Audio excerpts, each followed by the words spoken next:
nicht. Jetzt schauen wir genau hin. Bradley gegen 3 Algerier. Und schauen Sie, wie die den Ball da Gomez vorlegen und der dann drauf auf den algerischen Keeper. Und dann ist möglicherweise ihnen Dempsey im Abseits oder nicht.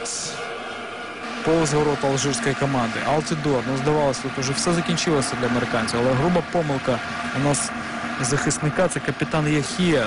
Дає шанс Демсі, Демсі влучає в штангу, а тут уже з лінії, хай з гострого кута, але ж з лінії воротарського майданчика, лівою ногою.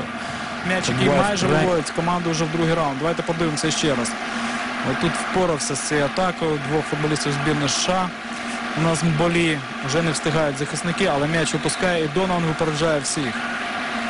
Впорався з Клінтом Демсі перед цим Мболі. Лендон Донован.